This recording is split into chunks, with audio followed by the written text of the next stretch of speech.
of what you're seeing.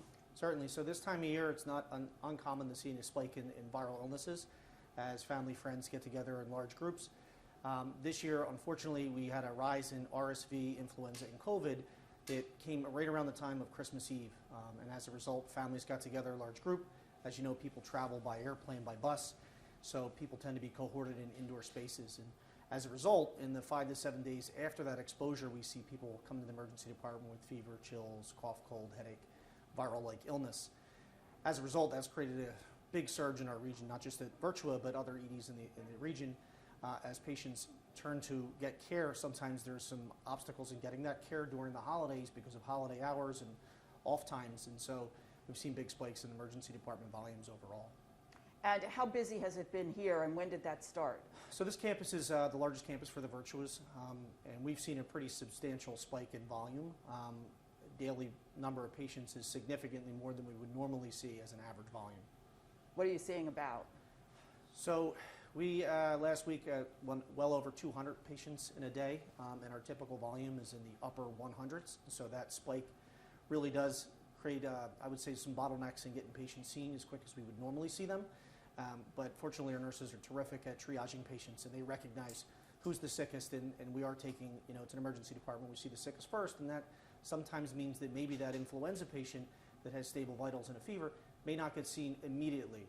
So I do encourage patients that doing a little bit of self-triage at home, recognizing that if you have viral-like illness, fever, chills, cough, cold, headache, not localized infection symptoms, that consideration of being seen by your family doctor, being seen in an urgent care is a great alternative to the ED and can help decompress the volume. Now that being said, if a person truly feels too sick to be seen in one of those outpatient settings, emergency departments are 24/7. What are you seeing most of right now? Right now, I think we have a tie between COVID and influenza. We are still seeing a significant amount of RSV, but just statistically, right now, it's COVID and influenza A. And do you think that this is the new variant you're seeing with COVID? From what the CDC is reporting, that is the case. But it honestly does not change our management strategy, which variant it is. It's still COVID. It's a viral-like illness that has a propensity to cause high fevers, and at times viral pneumonia. That's the biggest concern. So that's what we look for in emergency departments. And are the people you're seeing with these viral infections vaccinated or not? This may be anecdotal. I do feel we've done a better job with influenza this year in terms of patients being vaccinated. But I think just across the board, patients haven't done a good job of getting boosted for COVID. So we are seeing a fair number of patients that got the initial vaccine, they've been boosted, and they may have had a COVID virus infection in years past. And for whatever reason, there was a lapse in getting that performed.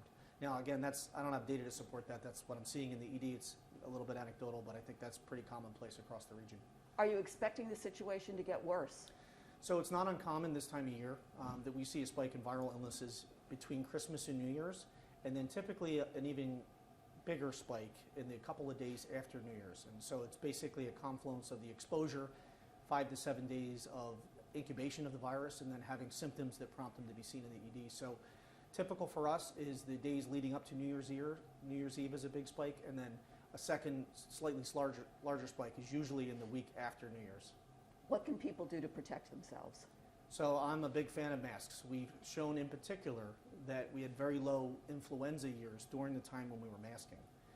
It is very effective in preventing transmission of COVID, but it is even more protective in protecting against transmission of influenza A. So I would say masking is important. If you're sick, I really encourage you not to go into an environment where you have the ability to transmit the disease to other people. So large venues like concerts, indoor